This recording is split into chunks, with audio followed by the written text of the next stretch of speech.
Et bonjour les amis, allez on se retrouve pour encore un petit tirage pour voir qu'est-ce qui se passe en l'autre aujourd'hui, pour voir un petit peu comment évolue la relation. On va faire aussi un tirage à deux choix avec le tarot de Marseille. Allez, on va faire deux cartes. En voilà une. Ah, le pape. Choix numéro un, choix numéro 2. Tempérance. Alors, je vous laisse un petit instant avec les deux choix. La caméra n'arrive pas toujours à suivre. Allez, hop, hop. Voilà, et hop, on y va pour le choix numéro un. Le pape. Alors, le pape, c'est un... À la fois, il est relié c'est un prêtre, hein, donc il est relié au niveau spirituel, mais il agit sur la terre à partir de sa sagesse. Et c'est quand même une carte où le couple est béni, puisqu'il bénit deux petits personnages. Là. Il y en a un là, puis il y en a un là. Et puis c'est aussi des paroles sages, une forme de sagesse, un enseignement. On pourrait dire aussi que ce couple dans lequel on est en train de nous enseigner quelque chose. Et notamment, un des enseignements, c'est justement cette unité. Comment arriver à créer une unité sage, posée, tranquille, qui est dans une forme de paix, de stabilité, parce que le pape, il est quand même assis sur son trône et il est stable. Ça peut être aussi la carte du mariage. Vous voyez si ça résonne.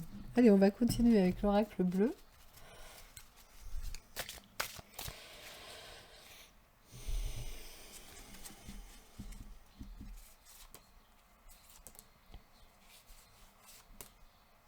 Un, 2, 3, 4, 5. Non, 3. Allez. On va voir ce que ça donne. Hop. Le temple, bah décidément, tout à l'heure on est dans l'église avec ou la cathédrale, hein, avec le pape, et nous voilà dans le temple. Donc j'aurais envie de dire que c'est à la fois on sent un rythme lent, un rythme posé, et donc il y a une période d'introspection. Alors je pense que cette période d'introspection, elle est autant pour l'un que pour l'autre, hein, dans ce temple du nous.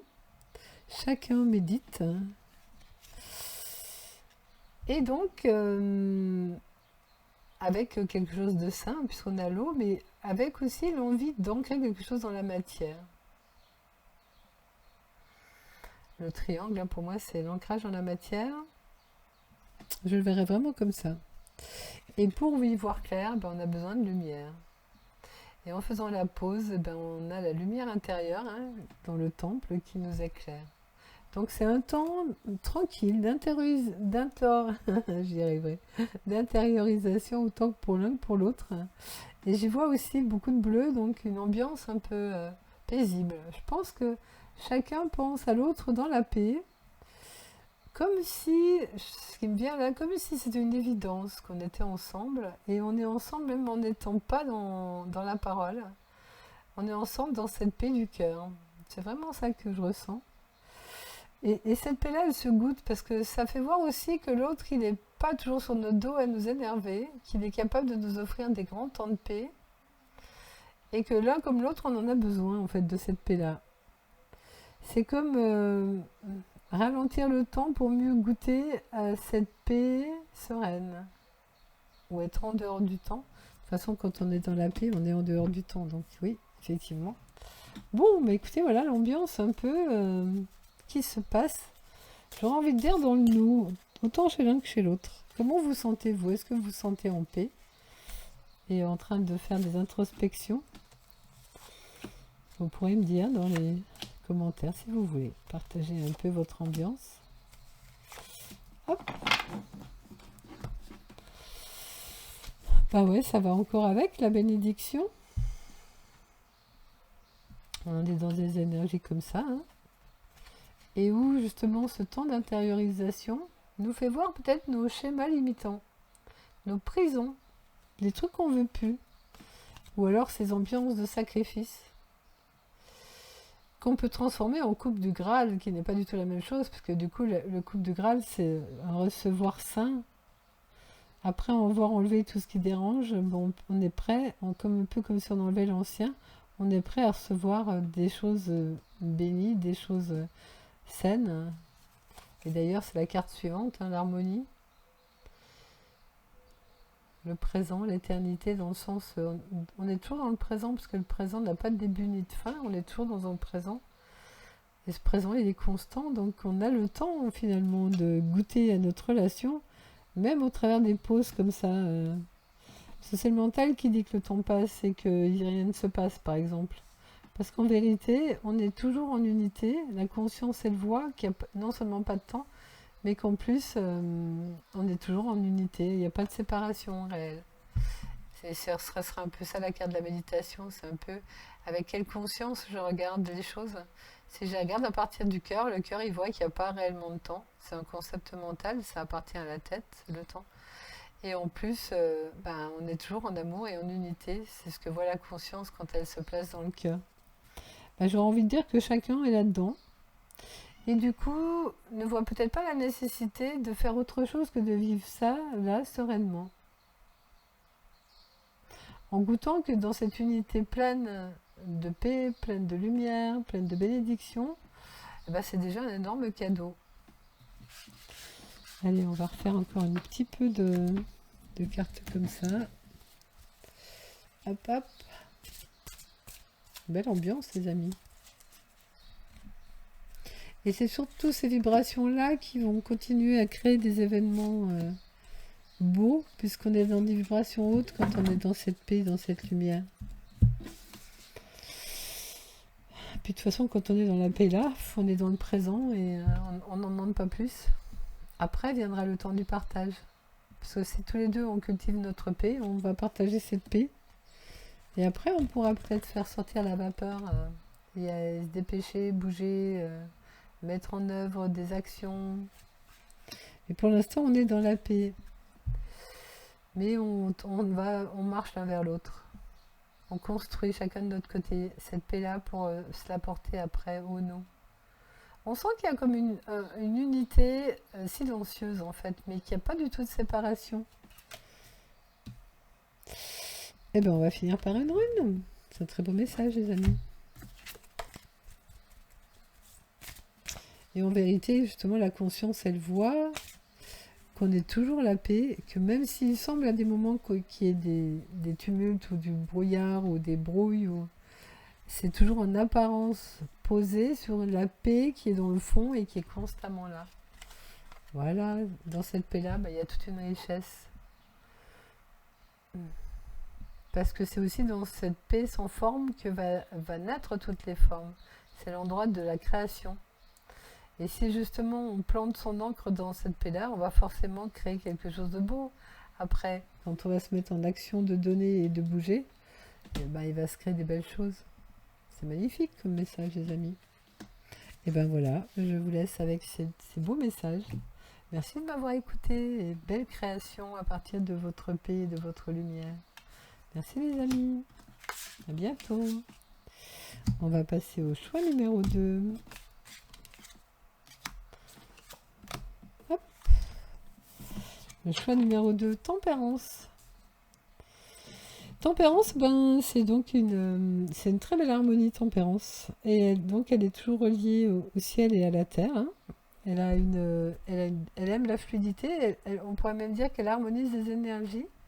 Alors entre l'autre et moi, mais aussi entre le ciel et la terre. Et elle prend son temps. Elle a une harmonie de mouvement qui est le rythme juste. Et donc elle peut très bien accélérer comme ralentir, parce qu'elle sait s'adapter en fait. C'est ce qu'il vient de vous dire. Bon, eh bien on va voir après qu'est-ce que veut nous dire les cartes par rapport à ce choix numéro 2.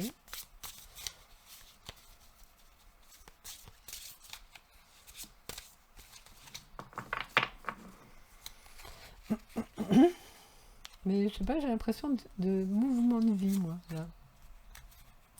On va voir si le suite du tirage nous le confirme.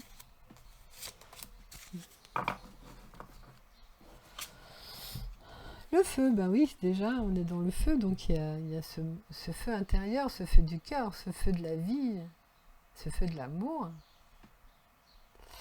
qui peut représenter aussi l'été, ce qui me vient, parce que du coup on approche à l'été, donc avec toute la lumière de l'été, toute la chaleur de l'été, et les changements qui arrivent. Oui, je sens qu'il y a des mouvements là. Les changements, ils arrivent, mais ils arrivent comme un poisson dans l'eau. Et j'aurais même envie de dire que cette eau, elle va ouvrir de cette nouvelle porte. Ce qui me vient. Ces changements vont peut-être ouvrir des portes auxquelles on ne s'attend même pas d'ailleurs. Mais tout ça, ça va se faire dans la sérénité.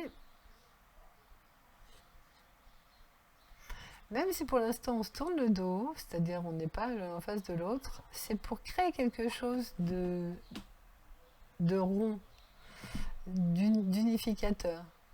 Et en plus un rond lumineux, donc quelque chose de pur en fait. Donc il va y avoir des changements pour une amélioration, pour plus de pureté, plus de nudité, plus de enlever les voiles, enlever tout ce qui n'est pas dit, enfin mettre de l'innocence, de la communication qui est claire, de la comment on pourrait dire aussi quand on enlève les non-dits, on éclaircit, voilà, on éclaircit les choses. Par des communications ou par des mouvements. Genre, si quelqu'un vous prend dans les bras, ben, c'est un mouvement qui a son action aussi.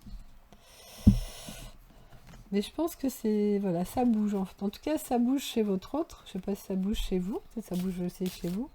Mais chez lui, ça bouge dans ce feu de la vie, ce feu du cœur, cet enthousiasme.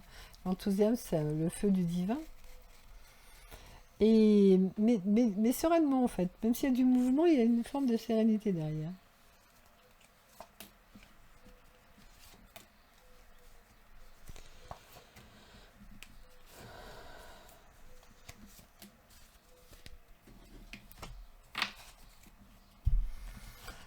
Bon, ben on est soit dans du sacrifice, soit dans envie d'enlever les épines pour goûter à la coupe du Graal, pour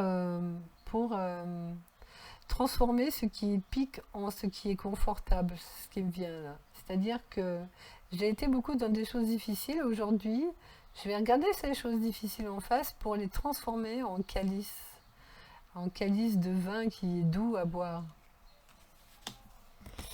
Et ça, c'est comme il y a ce mouvement, il y a ce côté masculin qui prend soin de l'extérieur. C'est comme si tous les mouvements-là étaient en train de créer un cocon extérieur dans lequel la relation va pouvoir venir s'épanouir. En tout cas, c'est ce qui me vient, c'est ce que je ressens. Et donc, il y aura une belle richesse. Parce que justement, le cadre va permettre une éclosion de richesse. Bon, ce qui est moins bien, c'est la carte du malheur. On va la poser là, et on va la recouvrir. Voir un peu ce qu'elle veut dire. Mais ce malheur est vite dépassé parce qu'on retrouve l'harmonie derrière. Donc c'est un peu comme je disais, on regarde ce qui pique, on regarde des émotions ou les vieux schémas, ou les vieux conditionnements qui traînent encore et qu'on a envie de transformer en lumière, en douceur, en paix, en amour. Et justement, peut-être qu'en étant dans ces endroits-là, on peut peut-être descendre jusqu'à des choses qui sont plus douloureuses en nous, pour une bonne fois pour toutes les accueillir, les accepter et les transformer, à faire le changement utile. On va quand même remettre une carte dessus. Parce qu'il y a des fois, c'est aussi quand on descend dans nos blessures que la présence qu'on accorde à ça en nous va venir provoquer des changements, va venir comme poser des onguents sur nos blessures et surtout permettre de lâcher prise qui nous permettront de ne plus être dans cette souffrance. Voilà, faire tomber les masques, tomber tout ce qui est faux, tomber tout ce qui n'est pas utile, le garder pour aller vers de la nouveauté. Ouvrir de nouvelles portes. On sent qu'il y a des constructions de changement, mais là, en l'occurrence, ce que ça nous dit, c'est que ça part de l'intérieur et ça a un effet jusque dans l'extérieur. Voilà, pour en arriver à la paix. On sent que l'énergie majeure, c'est cette paix en action, en fait. Oui, ce serait presque le feu d'amour et la paix en action va provoquer tous ces changements et va permettre de regarder tout ce qui n'est pas suffisamment joli, suffisamment bon pour la relation pour se dire, bon, ben, si j'enlève ça de la relation, ça ira mieux. Si j'enlève ça en moi, ben, je me sentirai mieux. Donc il y a tout un travail d'introspection qui se fait, en tout cas chez l'autre. Mais peut-être qu'en effet miroir, comme vous êtes quand même reliés, peut-être que ça se passe la même chose en vous. C'est-à-dire que vous continuez à choisir la paix, continuez à choisir l'amour, et du coup tout un travail se fait de construction réelle dans la forme, dans l'expérience. Bon, vous me direz si ça vous parle. En tout cas, c'est une belle énergie, mais active là pour le coup. Allez, 3 cartes là avec celui-là.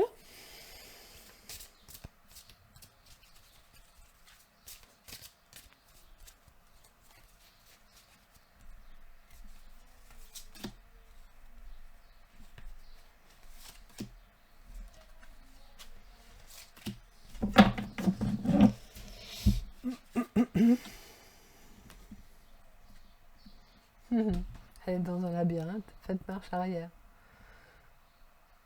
Ben, c'est peut-être un temps d'introspection qui permet d'aller en arrière, justement, de regarder un peu ce qui s'est passé dans la relation, ce qui s'est passé en soi, ce qui s'est passé dans nos autres relations pour comprendre vers où on veut aller véritablement.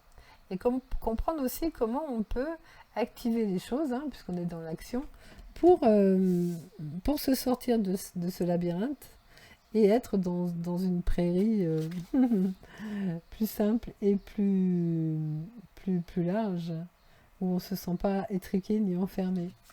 Mais si on prend ce labyrinthe, justement, d'aller voir les anciens schémas, juste pour les dénouer, ça vaut le coup d'aller voir ça. Et on peut y aller par le jeu JEU. Ça peut être joyeux de faire ça. Il ne faut pas le faire en train de se dire oh là là, il faut que je travaille sur mes choses anciennes. Non, s'amuser à faire ça. Voilà, lâchez du lest, lâchez tout ce qui n'est pas utile pour s'élever davantage. Laissez tomber l'ancien, laissez tomber les vieux conditionnements ou les vieilles façons de faire ou les vieilles façons d'être qui ne correspondent plus à la qualité du présent qu'on souhaite vivre maintenant. Très parlant ça aussi. Et pour certaines choses, eh ben, effectivement, il y a peut-être des fois où ça vaudrait le coup de parler de ça à quelqu'un qui s'y connaît, qui pourrait nous conseiller, ou d'en parler à des amis, ou des thérapeutes, ou je ne sais pas qui. Autour de vous, vous savez qui peut vous aider. Et il y a des fois, ça vaut le coup de poser conseil à ceux qui peuvent vraiment nous éclairer ou nous donner un autre regard sur la situation. On a parfois tendance à regarder des choses un peu toujours avec les mêmes labyrinthes, alors qu'on pourrait peut-être avoir une vision plus claire, plus éclairée. Un peu comme là, il a une grande lune qui l'éclaire. Hein. Et la lune, c'est aussi l'intuition, les choses qui viennent éclairer, qui viennent faire prendre conscience, ouvrir des nouvelles consciences. Bon, les amis, pas mal tout ça. Mais c'est vrai qu'on peut faire marche arrière à des moments, c'est utile, parce que si on en fait quelque chose de constructif de cette marche arrière, eh ben c'est utile. Regardez, c'est beau la fin. Parce qu'on va quand même vers la totalité, donc vers la réunion du couple, mais peut-être vers un couple qui va mieux fonctionner. Enfin, c'est même pas peut-être, c'est sûr. Parce que toute cette belle énergie-là, elle sert à cette unité-là pour qu'elle soit harmonieuse. Elle n'a pas de raison de ne pas être harmonieuse. Puisque nous sommes cette paix, cet amour déjà au fond de nous. La conscience, elle voit ça. Sauf qu'après, il faut arriver à transposer ça dans l'expérience, dans la femme que je suis, l'homme qu'il est, et dans le nous que nous créons à l'expérience. Et ça, c'est un tour de force, en fait. Mais c'est le deal, c'est amusons-nous à irradier tout l'amour qu'on a à l'intérieur, amusons-nous à jouer avec la vie, cette joie de s'aimer. Et ça mérite que chacun s'y colle. Mais qu'à des moments, on le fasse ensemble. Là, j'ai plus l'impression que c'est aussi chacun de son côté que chacun fait son travail. Et après, quand la retrouvaille sera là, puisque la totalité parle aussi de retrouvailles, du coup, et ben, il y aura encore une alchimie qui se fera ensemble. Mais pour l'instant, c'est chacun qui œuvre, mais avec des belles forces d'action, une belle énergie, une belle sérénité, une belle harmonie. Voilà les amis, le message du jour. Je vous remercie de m'écouter, de m'avoir écouté. Je vous souhaite le meilleur et surtout, hein, lâchez du lest, laissez tomber tous les vieux trucs et jouez à voler haut, à vous faire plaisir dans du bonheur, de la joie que l'on est en vérité en fait. Merci, merci, à bientôt.